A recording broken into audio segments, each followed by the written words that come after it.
Good evening every one. ಇವತ್ತು ನಾವು 2024-25ನೇ ಸಾಲಿಗಾಗಿ quiz ಕಾಂಪಿಟೇಷನ್ಗಾಗಿ ವಿದ್ಯಾರ್ಥಿಗಳನ್ನು ರಿಜಿಸ್ಟರ್ ಹೇಗೆ ಮಾಡಬೇಕು, ಸೊ ಆ ಒಂದು ಪ್ರೊಸೆಸ್ ಹೇಗಿದೆ ಅದರ ಬಗ್ಗೆ ತಿಳಿದುಕೊಳ್ಳೋಣ.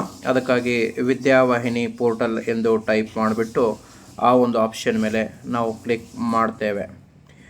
ಮಾಡಿದ ತಕ್ಷಣ ಈ ರೀತಿ ಒಂದು ಆಪ್ಷನ್ ಓಪನ್ ಆಗ್ತಾ ಇದೆ. ಇಲ್ಲಿ ಟಾಪ್ನ ಫಸ್ಟ್ ಆಪ್ಷನ್ ಮೇಲೆ ನಾವು ಕ್ಲಿಕ್ ಮಾಡ್ತೇವೆ. ಮಾಡಿದ ತಕ್ಷಣ ಈ ರೀತಿ ಲಿಂಕ್ಸ್ಗಳೆಲ್ಲವೂ ಕೂಡ ಓಪನ್ ಆಗ್ತಾ ಇದೆ. ಇಲ್ಲಿ ಕೆಳಗಡೆ ಇಲಾಖೆಯ ಬಳಕೆದಾರರು, ಇಲ್ಲಿ ನಾವು ಯೂಸರ್ ಐ ಡಿ ಅಂದರೆ ನಮ್ಮ ಶಾಲೆಯ ಡೈಸ್ ಕೋಡ್, ಅದಕ್ಕಾಗಿ ಫಸ್ಟಿಗೆ ನಾವು ಸ್ಮಾಲ್ ಲೆಟರಲ್ಲಿ HM ಎಂದು ಬರೆದುಬಿಟ್ಟು, ಸ್ಮಾಲ್ ಲೆಟರಲ್ಲಿ HM ಎಂದು ಬರೆದುಬಿಟ್ಟು ನಂತರ ನಮ್ಮ ಶಾಲೆಯ ಡೈಸ್ ಕೋಡನ್ನು ಎಂಟರ್ ಮಾಡಬೇಕು. ಪಾಸ್ವರ್ಡ್ ಎಂದಾಗ ಸ್ಮಾಲ್ a ಮತ್ತು ನ್ಯೂಮೆರಿಕಲ್ ನಂಬರ್ 1 ಎಂದು ಎಂಟರ್ ಮಾಡಬೇಕು. ಆಮೇಲೆ ನಾವು ಸಬ್ಮಿಟ್ ಮಾಡಿದ ತಕ್ಷಣ ಆಮೇಲೆ ನಾವು ಪಾಸ್ವರ್ಡ್ ಬೇಕಾದರೆ ಚೇಂಜ್ ಮಾಡಿಕೊಳ್ಬಹುದು. ಸೆಕ್ಯೂರಿಟಿ ಕೋಡನ್ನು ಎಂಟರ್ ಮಾಡಿದ ತಕ್ಷಣ ಸಬ್ಮಿಟ್ ಆಪ್ಷನ್ ಮೇಲೆ ಕ್ಲಿಕ್ ಮಾಡ್ತೇವೆ. ಮಾಡಿದ ತಕ್ಷಣ ಈ ರೀತಿ ನೆಕ್ಸ್ಟ್ ಒಂದು ಪೇಜ್ ಓಪನ್ ಆಗುತ್ತೆ. ಇಲ್ಲಿ ನೋಡಿ ಅನೇಕ ಆಪ್ಷನ್ಸ್ಗಳು ಇವೆ. ಕಲಾ ಉತ್ಸವ, ಆದರ್ಶ ವಿದ್ಯಾಲಯ, ಸಿವಿಲ್ ವರ್ಕ್ಸ್, ಈ ರೀತಿ NEP ಅನೇಕ ಆಪ್ಷನ್ಸ್ಗಳು ಇಲ್ಲಿ ಶೋ ಆಗ್ತಾ ಇದೆ.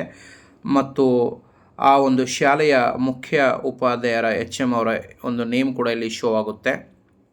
ನಾವು ನಮ್ಮ ಕ್ವಿಜ್ ಕಾಂಪಿಟೇಷನ್ಗೆ ಸಂಬಂಧಪಟ್ಟ ಒಂದು ಆಪ್ಷನ್ ಎಲ್ಲಿದೆ ನೋಡಬೇಕು. ಇಲ್ಲಿ ನೋಡಿ ನಾಲೆಜ್ ಆಫ್ ಇಂಡಿಯಾ ಕ್ವಿಜ್, ಈ ಒಂದು ಆಪ್ಷನ್ ಮೇಲೆ ನಾವು ಕ್ಲಿಕ್ ಮಾಡ್ತೇವೆ.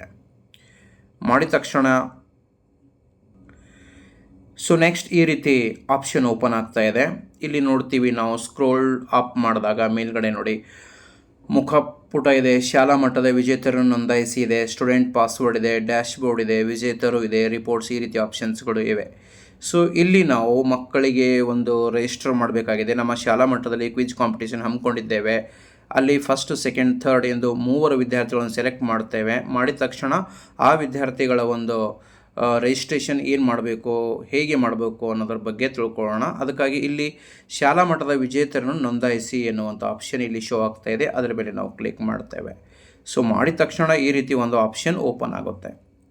ಇಲ್ಲಿ ಈಗಾಗಲೇ ನಾನು ಮಾಹಿತಿಯನ್ನು ತುಂಬಿದ್ದೇನೆ. ಇಲ್ಲಿ ಏನು ಮಾಡಬೇಕು, ನಾವು ಶಾಲೆಯ ಒಂದು HM ಅವರ ಹೆಸರನ್ನು ಇಲ್ಲಿ ತುಂಬಬೇಕು. HM ಅವರ ಮೊಬೈಲ್ ನಂಬರ್ನ ನಾವು ಇಲ್ಲಿ ಆ್ಯಡ್ ಮಾಡಬೇಕು. ಮತ್ತು ತರಗತಿಗಳು ಇಲ್ಲಿ ಶೋ ಆಗ್ತಾ ಇದೆ ನೋಡಿ. ತರಗತಿಗಳು 5, 6, 7, 8, 9, 10. ಇಲ್ಲಿ ನಮ್ಮ ಶಾಲೆಯ ಒಂದು ತರಗತಿಗಳು ಮಿನಿಮಮ್ 5ನೇ ತರಗತಿಯಿಂದ ಈ ಕ್ವಿಜ್ ಕಾಂಪಿಟೇಷನ್ಗಾಗಿ ಕನಿಷ್ಠ 5ನೇ ತರಗತಿಯಿಂದ ಸ್ಟಾರ್ಟ್ ಆಗುತ್ತೆ. ವಿದ್ಯಾರ್ಥಿಗಳು ಬಾಯ್ಸ್ ಎಷ್ಟು ಒಂದು ಗರ್ಲ್ಸ್ ಎಷ್ಟು ಒಂದು ಸಂಖ್ಯೆಯಲ್ಲಿ ಪಾರ್ಟಿಸಿಪೇಟ್ ಮಾಡಿದ್ದಾರೆ ಈ ಒಂದು ಕಾಂಪಿಟೇಷನ್ನಲ್ಲಿ ಶಾಲಾ ಮಟ್ಟದಲ್ಲಿ ಅನ್ನೋದ್ರ ಬಗ್ಗೆ ಮಾಹಿತಿನ ತುಂಬಿಟ್ಟು, ಅಂಕಿ ಸಂಖ್ಯೆನ ತುಂಬಿಟ್ಟು ಇಲ್ಲಿ ಸಬ್ಮಿಟ್ ಮಾಡಬೇಕಾಗುತ್ತೆ. ಸಬ್ಮಿಟ್ ಮಾಡಿದ ತಕ್ಷಣ ಆ ಒಂದು ಮಾಹಿತಿ ಸ್ಟೋರ್ ಆಗುತ್ತೆ. ಈ ಮಾಹಿತಿಯನ್ನು ತುಂಬಿದ ತಕ್ಷಣ ನಮ್ಮ ಶಾಲೆಯಲ್ಲಿ ಪ್ರಥಮ, ದ್ವಿತೀಯ, ತೃತೀಯ ಎಂದು 3 ವಿದ್ಯಾರ್ಥಿಗಳನ್ನು ಸೆಲೆಕ್ಟ್ ಮಾಡ್ತೇವೆ. ಆ ವಿದ್ಯಾರ್ಥಿಗಳ ಮಾಹಿತಿಯನ್ನು ಯಾವ ರೀತಿ ಆ್ಯಡ್ ಮಾಡಬೇಕು ಅನ್ನೋದ್ರ ಬಗ್ಗೆ ಇಲ್ಲಿ ತಿಳಿದುಕೊಳ್ಳೋಣ. ಅದಕ್ಕಾಗಿ ಇಲ್ಲಿ ಒಂದು ಸ್ಕ್ರೋಲ್ ಡೌನ್ ಮಾಡಿದಾಗ ಇಲ್ಲಿ ನೋಡಿ ಆ್ಯಡ್ ವಿನ್ನರ್ ಎನ್ನುವಂಥ ಆಪ್ಷನ್ ಇದೆ. ಆ ಒಂದು ಆಪ್ಷನ್ ಮೇಲೆ ನಾವು ಕ್ಲಿಕ್ ಮಾಡಬೇಕು. ಮಾಡಿದ ತಕ್ಷಣ ಈ ರೀತಿ ಒಂದು ಆಪ್ಷನ್ ಓಪನ್ ಆಗ್ತಾ ಇದೆ. ಇಲ್ಲಿ ನೋಡಿ ಇಲ್ಲಿ ಏನು ಶೋ ಆಗ್ತಾ ಇದೆ ಅಂತ ನೋಡೋಣ. ಶಾಲಾ ಮಟ್ಟದ 2024-25 ವಿಜೇತರನ್ನು ಸೇರಿಸಿ ಅಂತ. ಇಲ್ಲಿ ಯಾವೆಲ್ಲ ವಿದ್ಯಾರ್ಥಿಗಳು ಪ್ರಥಮ, ದ್ವಿತೀಯ, ತೃತೀಯ ಸ್ಥಾನದಲ್ಲಿ ಪಡೆದಿದ್ದಾರೆ ಆ ವಿದ್ಯಾರ್ಥಿಗಳ ಒಂದು ಸ್ಯಾಟ್ಸ್ ನಂಬರನ್ನು ಇಲ್ಲಿ ಆ್ಯಡ್ ಮಾಡಬೇಕು. ಆಟೋಮೆಟಿಕ್ಕಾಗಿ ಸ್ಟೂಡೆಂಟ್ ನೇಮ್ ಎಲ್ಲ ಬಂದುಬಿಡುತ್ತೆ. ಮತ್ತು ಆ ವಿದ್ಯಾರ್ಥಿಯ ಸ್ಟೂಡೆಂಟ್ ಮೊಬೈಲ್ ನಂಬರನ್ನು ನಾವು ಆ್ಯಡ್ ಮಾಡಬೇಕು. ಮತ್ತು ಪಾಸ್ವರ್ಡನ್ನು ಕೂಡ ಇಲ್ಲಿ ನಾವು ವಿದ್ಯಾರ್ಥಿಗೆ ಒಂದು ಪರ್ಟಿಕ್ಯುಲರ್ ಪಾಸ್ವರ್ಡನ್ನು ಇಲ್ಲಿ ನಾವು ಕೊಡಬೇಕು. ಇಷ್ಟೆಲ್ಲ ಆದಮೇಲೆ ನಾವು ಕೊನೆಗೆ ಏನು ಮಾಡಬೇಕು, ಸೆಲೆಕ್ಟ್ ಕ್ವಿಜ್ ಲ್ಯಾಂಗ್ವೇಜ್, ಯಾವ ಒಂದು ಭಾಷೆಯಲ್ಲಿ ಮಗುವಿನ ಒಂದು ಕ್ವಿಜ್ ಕಾಂಪಿಟೇಷನ್ ನಾವು ಲ್ಯಾಂಗ್ವೇಜನ್ನಲ್ಲಿ ಸೆಲೆಕ್ಟ್ ಮಾಡಬೇಕಾಗುತ್ತೆ. 2 ಲ್ಯಾಂಗ್ವೇಜನ್ನು ನಾವು ಸೆಲೆಕ್ಟ್ ಮಾಡ್ಬೋದು, Kannada or English. Next select rank, ಅಂದರೆ ಮಗು ಯಾವ ಒಂದು ರ್ಯಾಂಕ್ನಲ್ಲಿ ಪ್ರಥಮ ಬಂದಿದ್ದಾನೋ, ದ್ವಿತೀಯ ಬಂದಿದ್ದಾನೋ, ತೃತೀಯ ಬಂದಿದ್ದಾನೋ ಆ ಒಂದು ಬೇಸ್ ಮೇಲೆ ಇಲ್ಲಿ ನಾವು ರ್ಯಾಂಕನ್ನು ಕೊಡಬೇಕು. ಇಷ್ಟೆಲ್ಲ ಆದಮೇಲೆ ನಾವು ಕೊನೆಗೆ ಸಬ್ಮಿಟ್ ಎನ್ನುವಂಥ ಆಪ್ಷನನ್ನು ಕೊಟ್ಬಿಟ್ಟು ನಂತರ 2ನೇ ವಿದ್ಯಾರ್ಥಿಯ ಮಾಹಿತಿಯನ್ನು ಇದೇ ರೀತಿಯಾಗಿ ಸ್ಯಾಟ್ಸ್ ಐಡಿಯನ್ನು ಎಂಟರ್ ಮಾಡೋದ್ರ ಮೂಲಕ ಒಟ್ಟಾರೆ 3 ವಿದ್ಯಾರ್ಥಿಗಳ ಮಾಹಿತಿಯನ್ನು ತುಂಬಿದ ಮೇಲೆ ಸಬ್ಮಿಟ್ ಎನ್ನುವಂಥ ಆಪ್ಷನ್ ಮೇಲೆ ನಾವು ಕ್ಲಿಕ್ಕನ್ನು ಮಾಡ್ತೇವೆ. ಕೊನೆಗೆ ನಾವು ತುಂಬಿರುವಂಥ ಮಾಹಿತಿ ಈ ರೀತಿ ಒಂದು ಶೋ ಆಗುತ್ತೆ. ಇಲ್ಲಿ ನೋಡಿ ವಿದ್ಯಾರ್ಥಿಗಳ ಸ್ಯಾಟ್ಸ್ ID, ವಿದ್ಯಾರ್ಥಿಯ ಹೆಸರು, ಆಮೇಲೆ ತರಗತಿ ಮತ್ತು ಯಾವ ಶ್ರೇಣಿಯಲ್ಲಿ ಅವರು ವಿಜೇತರಾಗಿದ್ದಾರೆ ಈ ರೀತಿ ಒಂದು ಮಾಹಿತಿ ಶೋ ಆಗುತ್ತೆ. ಇಷ್ಟೆಲ್ಲ ಮಾಹಿತಿ ತುಂಬಿದ ಮೇಲೆ ನಾವು ಕನ್ಫರ್ಮೇಷನ್ ಪಡ್ಕೊಳ್ಬೇಕಾದ್ರೆ ಇಲ್ಲಿ ನೋಡಿ ವಿಜೇತರು ಎನ್ನುವಂಥದ್ದು ಆಪ್ಷನ್ ಇದೆ. ಆ ವಿಜೇತರು ಎನ್ನುವಂಥ ಆಪ್ಷನ್ ಮೇಲೆ ಕ್ಲಿಕ್ ಮಾಡಿದಾಗ ಇಲ್ಲಿವರೆಗೆ ನಾವು ಯಾವ ಒಂದು ವಿದ್ಯಾರ್ಥಿಗಳ ಮಾಹಿತಿ ತುಂಬಿದ್ದೇವೆ ಇಲ್ಲಿ ಶೋ ಆಗುತ್ತೆ. ಸೊ ಇಲ್ಲಿ ನೋಡಿ ಸುತ್ತು ಆಯ್ಕೆ ಮಾಡಿ ಸೆಲೆಕ್ಟ್ ರೌಂಡ್ ಅಂತ ತೋರಿಸ್ತಾ ಇದೆ. ಇಲ್ಲಿ ಶಾಲಾ ಮಟ್ಟದ ಸುತ್ತು ಈ ಆಪ್ಷನ್ ಮೇಲೆ ಕ್ಲಿಕ್ ಮಾಡಿದ ತಕ್ಷಣ ನಮ್ಮ ಶಾಲಾ ಮಟ್ಟದಲ್ಲಿ ಯಾವೆಲ್ಲ ವಿದ್ಯಾರ್ಥಿಗಳು ಪ್ರಥಮ ದ್ವಿತೀಯ ತೃತೀಯ ಸ್ಥಾನದಲ್ಲಿ ಒಂದು ಸೆಲೆಕ್ಟ್ ಆಗಿದ್ದಾರೆ ಆ ವಿದ್ಯಾರ್ಥಿಗಳ ಸಂಪೂರ್ಣ ಮಾಹಿತಿ ಇಲ್ಲಿ ಶೋ ಆಗ್ತಾ ಇದೆ. ಸೊ ಅದೇ ರೀತಿಯಾಗಿ ರಿಪೋರ್ಟ್ಸನ್ನು ಪಡಿಬೇಕಾದ್ರೆ ಅಂದರೆ ನಮ್ಮ ಶಾಲಾ ಮಟ್ಟದ ವಿದ್ಯಾರ್ಥಿಗಳ ಮಾಹಿತಿಯನ್ನು ಈಗಾಗಲೇ ನಾವು ಅಪ್ಲೋಡ್ ಮಾಡಿದ್ದೇವೆ. ಆ ಒಂದು ರಿಪೋರ್ಟನ್ನು ಪಡಿಬೇಕಾದ್ರೆ ಇಲ್ಲಿ ರಿಪೋರ್ಟ್ ಆಪ್ಷನ್ ಮೇಲೆ ಕೂಡ ನಾವು ಕ್ಲಿಕ್ ಮಾಡ್ಬೋದು.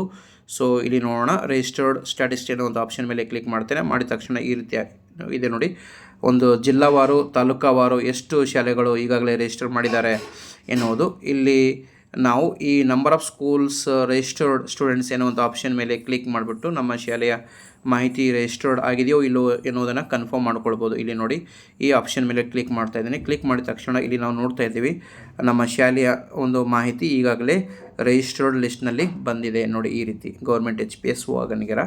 ಸೊ ನಾವು 3 ವಿದ್ಯಾರ್ಥಿಗಳ ಮಾಹಿತಿನೂ ಇಲ್ಲಿವರೆಗೆ ಈಗಾಗಲೇ ರಿಜಿಸ್ಟರ್ ಮಾಡಿದ್ದೇನೆ ಎನ್ನುವಂಥ ಮಾಹಿತಿ.